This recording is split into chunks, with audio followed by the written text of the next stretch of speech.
बारिश का आनंद ले रहे हैं।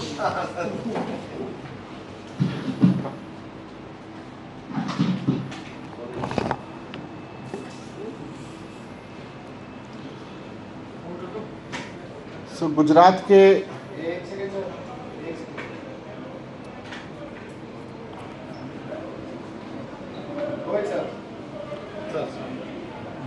के कुछ लीडर्स भारतीय जनता पार्टी के दिल्ली में स्कूल और अस्पतालों की कमियां निकालने के लिए बुलाए गए थे भारतीय जनता पार्टी द्वारा। आइडिया उनका ये था कि केजरीवाल मॉडल ऑफ गवर्नेंस, जिससे आज गुजरात में वो लोग घबराए हुए हैं, उसमें दिल्ली में आके कमियां निकालेंगे। तो मुझे बहुत खुशी है कि गुजरात का भारतीय जनता पार्टी का प्रतिनिधिमंडल दिल्ली आया। इस तरह सभी राज्यों के प्रतिनिधिमंडल एक दूसरे के राज्य में जाने चाहिए, पार्टियों के भी जाने चाहिए, एक दूसरे से सीखना चाहिए, समझना चाहिए, और कहीं कमी होगी तो वो भी बताना चाहिए। तो ये एक अच्छी शुरुआत मैं मानता हूँ। मैं और माननीय मुख्यमंत्री जी हमेशा इस बात को बार बार कहते हैं कि राजनीति में, शिक्षा में, स्वास्थ्य में जिस दिन राजनीति होगी उस दिन देश का बहुत भला होगा।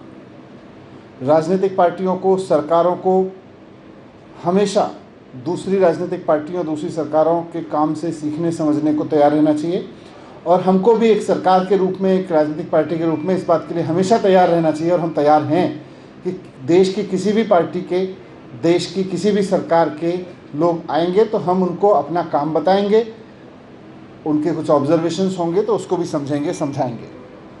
लेकिन क्योंकि उनकी नीयत पूरी ये थी कि जी कमियां निकालेंगे, केजरीवाल मॉडल में तो बहुत कमियां हैं, तो पहले दिन से मीडिया के सामने यही रखा गया कि केजरीवाल मॉडल की पोल खोलने के लिए भारतीय जनता पार्टी का गुजरात का प्रतिनिधिमंडल दिल्ली आ रहा है।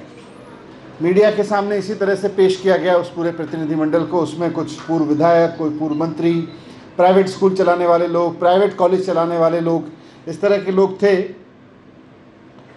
तो 2 दिन के लिए प्रतिनिधिमंडल आया था और भारतीय जनता पार्टी के दिल्ली के सांसदों के साथ पूरी दिल्ली में घूमा।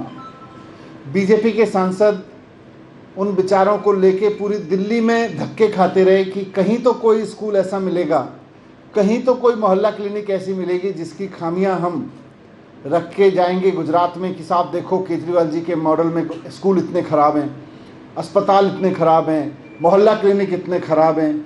लेकिन मुझे बहुत खुशी है और बहुत गर्व है केजरीवाल जी के काम पर, केजरीवाल सरकार के काम पर, कि 2 दिन तक भारतीय जनता पार्टी का प्रतिनिधिमंडल पूरी दिल्ली में झक मारता रहा, खाक छानता रहा, लेकिन उसको कुछ ऐसा नहीं मिला जिसको लेके वो कह सके कि साहब देखो ये इसमें लूपहोल्स हैं, ये बड़ा ख़राब कर रखा है। 2 दिन तक जब वो कई स्कूलों में गए तो जिस मोहल्ला क्लिनिक में वो गए वहाँ लोग मिलते थे, वो कहते थे देखो बताओ जी क्या खामी है। बोले जी बहुत बढ़िया डॉक्टर बैठे हैं यहाँ पे, हमें क्या दिक्कत है। लोग डॉक्टर कहते थे उनसे कि जी हमसे पूछो हम बताएंगे आपको। उनसे बात नहीं करते थे, भाग जाते थे वहाँ पे। तो जिस मोहल्ला क्लिनिक में भी गए वहाँ डॉक्टरों ने कहा जी हमसे बात करो, मरीजों ने कहा जी हम बताते हैं कितना अच्छा चल रहा है, वहाँ से भाग गए। किसी से बात नहीं की, बस इधर उधर के फ़ोटो खींच के भाग गए। फिर स्कूलों में गए, स्कूलों में भी आजकल स्कूल तो बंद हैं पर फिर भी बिल्डिंग देख रहे होंगे, नई बिल्डिंग बन रही हैं, इंफ्रास्ट्रक्चर बन रहा है। तो स्कूलों में भी बेचारों को कुछ नहीं मिला। अंत में हार के नॉर्थ ईस्ट के एक मोहल्ला क्लिनिक के सामने बेचारे फ़ोटो खिंचा के आए, जिसको एनजीटी के आदेश के बाद बंद कर दिया गया था। उसके सामने बेचारों ने फ़ोटो खिंचाई कि जी ये देखो केजरीवाल जी का मॉडल बंद पड़ा है। वो तो एनजीटी के ऑर्डर से बहुत पहले बंद हो चुका है। फिर एक स्कूल में उनको भारतीय जनता पार्टी के एक सांसद लेके गए, देखो जी केजरीवाल मॉडल में ये खामी है। उसमें पता चला कि बहुत शानदार नई बिल्डिंग बनी है, शानदार क्लासरूम्स बने हुए हैं, और उसका एक स्टोर है, वहाँ पे डेस्क रखी हुई हैं बहुत सारी।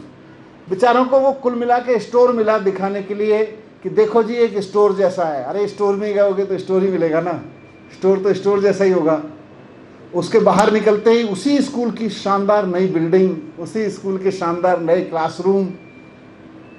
अब क्या बोलते बेचारे। तो कुल मिला के एक स्कूल के जिसमें शानदार नई बिल्डिंग और शानदार नए क्लासरूम भी बने हुए हैं, एक स्टोर में घुस के फ़ोटो खिंचा लिया, एक एनजीटी के आदेश के बाद बंद पड़ी हुई मोहल्ला क्लिनिक के सामने फ़ोटो खिंचा लिया, क्योंकि केजरीवाल मॉडल की खामियां निकालने आए थे। तो खामियां तो मिली नहीं, अब फ़ोटो खिंचाने के लिए एक दो जगह फ़ोटो खिंचा लिए उन्होंने। उसके बाद उनको बड़े तामझाम से, आप मीडिया के साथियों को भी इन्फॉर्म किया गया था कि 4 बजे भारतीय जनता पार्टी का गुजरात मॉडल प्रेस कॉन्फ्रेंस करके केजरीवाल के मॉडल की पोल खोलेगा। अब पोल तो तब खुलेगी जब कुछ मिला होता, उनको कुछ मिला नहीं, बेचारों को प्रेस कॉन्फ्रेंस भी अपनी कैंसिल करनी पड़ी। तो मैं इसमें कुछ गलत नहीं देखता। भारतीय जनता पार्टी के गुजरात के प्रतिनिधिमंडल का हम फिर से भी स्वागत करेंगे अगर आना चाहेंगे तो, और हम ये भी चाहेंगे कि हमारा भी प्रतिनिधिमंडल वहाँ पे जाए और गुजरात सरकार, गुजरात की पार्टी, जैसे हमने उनको कहा था कि आप दिल्ली के जिस कोने में चाहो, जिस स्कूल में चाहो, जिस मोहल्ला क्लिनिक में चाहो आप बताओ, हम आपको फैसिलिटेट करेंगे वहाँ पे, हम आपका स्वागत करके आपको दिखाएंगे। लेकिन क्योंकि उनको तो कुछ नुक्स निकालने थे तो नुक्स भी नहीं मिले उनको, लेकिन अपने उससे गए। हमारा प्रतिनिधिमंडल भी जाएगा वहाँ, लेकिन ये एक अच्छी शुरुआत के रूप में मैं देखता हूँ। मैं देखता हूँ कि राजनीतिक पार्टियों में, सरकारों में आपस में कंपटीशन भी होना चाहिए और एक दूसरे से सीखने की परंपरा भी होनी चाहिए। मेरे हिसाब से गुजरात का प्रतिनिधिमंडल आता, और कई राज्यों के आते रहते हैं कि साहब हमें बताइए क्या अच्छा कर रहे हैं, क्या ख़राब है, क्या चैलेंजेस हैं, कहाँ कमियां रह जा रही हैं। हम उनको सब बताते हैं, हम उनके सामने सब दिखाते हैं। पर क्योंकि वो अलग मंशा से आए थे, उनकी नीयत ख़राब थी, तो फिर भी जिन जिन स्कूलों में गए, जिन जिन मोहल्ला क्लिनिक्स में गए, उनको बहुत कुछ अच्छा देखने को मिला होगा। तो कुछ तो नया सीखा होगा। उम्मीद है कि भारतीय जनता पार्टी को, गुजरात के प्रतिनिधिमंडल को भी समझ में आया होगा कि केजरीवाल मॉडल में काम तो इतने हुए हैं कि इसकी कमियां ढूंढना मुश्किल है। तो यही आपके सामने रखना था। Thank you. आपका प्रतिनिधिमंडल को ज़्यादा अभी जाएंगे, भेजेंगे वहाँ के। तो बड़ा इंटरेस्टिंग था कि जब गुजरात के प्रतिनिधिमंडल के बारे में मैंने अपने ट्विटर पे लिखा कि उसका स्वागत है और वो बता दें, तो गुजरात के बहुत से लोगों ने मुझको वहाँ के स्कूलों की तस्वीरें भेजनी शुरू कर दी कि ये फ़लाना ताल्लुक का स्कूल है, ये देखिए ये फ़लाने ज़िले का स्कूल है।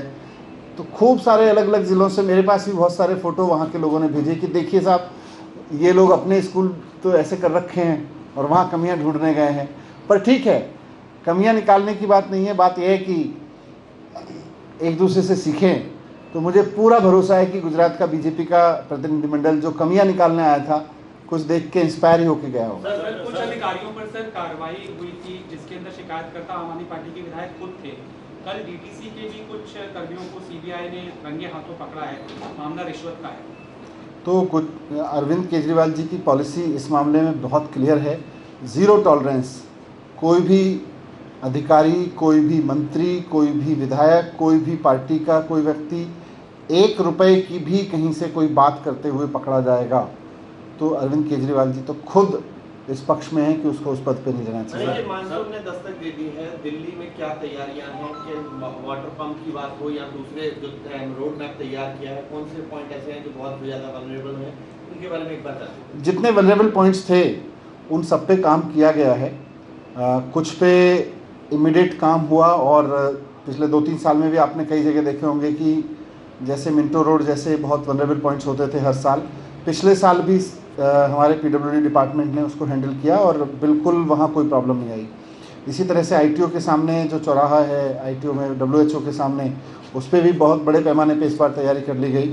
कई और पॉइंट्स हैं जैसे पुल प्रहलादपुर है या कुछ नॉर्थ ईस्ट दिल्ली में हैं, वहाँ भी जहाँ तक पॉसिबल हो पा रहा है, क्योंकि वहाँ कुछ रेलवे से भी सहयोग चाहिए था, कुछ और संस्थाओं से भी सहयोग चाहिए था, तो वो मैंने भी सब रिव्यू किए थे। एलजी साहब के सामने भी सारी चीज़ें रिव्यू हुई थी और डायरेक्शंस दिए हैं, तो उसमें भी उतनी प्रॉब्लम नहीं आनी चाहिए बाकी जगहों पे भी। और आज मैंने सभी ऑफिसर्स को कहा है कि शाम को पूरे दिन के, क्योंकि आज मानसून की पहली बड़ी बारिश हुई है, तो आज पूरे दिन का स्टॉक लेके शाम को मैं सभी सीनियर ऑफिसर्स के साथ में एक ऑनलाइन मीटिंग कर रहा हूँ, जिसमें एक एक डिपार्टमेंट मुझे एक एक लोकेशन के बारे में बताएगा, ताकि आने वाले दिनों में और प्रॉब्लम ना हो। सचिवालय के बगल वाली जो रोड है वहाँ पर भी वाटर लॉगिंग देखने को मिला, लेकिन इंतजाम थे वहाँ पर, लेकिन वो नाकाफी साबित हुए, तब भी वाटर लॉगिंग वहाँ पर। वो सब आज इन्फॉर्मेशन में आएगा। क्योंकि बहुत तेज़ बारिश हुई है तो बारिश के दौरान तो पानी रुकेगा। चैलेंज तब होता है जब वो बारिश के बाद भी वहाँ रुका रहे। सर, आपने उपराज्यपाल को एक चिट्ठी लिखी थी एसीबी मामले में। उपराज्यपाल ने सीएम को चिट्ठी लिखी थी। उन्होंने कहा कि आपका जो चिट्ठी है, आप जिस तरह की बातें कर रहे हैं वो राजनीति से प्रेरित है, इस तरह की चीज़ें नहीं होनी चाहिए। नहीं, उसमें मैंने तो उनके सामने केवल लॉ पोजीशन रखी थी और लॉ बहुत क्लियर है इसमें कि 4 महीने के अंदर अंदर इस पे जजमेंट हो जाना चाहिए। और पिछले एलजी उस पर अपना एक जजमेंट देके गए थे, तो उसमें कुछ जजमेंट अगर बदल रहे हैं तो इलेक्टेड गवर्नमेंट को भी उनको लूप में रखना चाहिए। सर, फिर वही स्थिति होती दिखती है क्या एलजी वर्सेस दिल्ली सरकार, क्योंकि नहीं, बार-बार ये दिल्ली मुद्दे आ में रहे हैं। किसी भी तरह के काम में कोई अड़चन होगी तो फिर तो अरविंद केजरीवाल जी की सरकार किसी से भी लड़ने को तैयार है। हम सब मिलकर काम करना चाहते हैं। हम बिल्कुल नहीं चाहते हैं कोई ऐसी स्थिति हो, पर जहाँ कोई ऐसी स्थिति होगी कि लोगों के काम रुकेंगे तो वहाँ तो बात करनी पड़ेगी। लेकिन हमारी कोई नीयत नहीं है किसी से लड़ने की। हमारी बस एक ही नीयत है कि दिल्ली के काम नहीं रुकने चाहिए।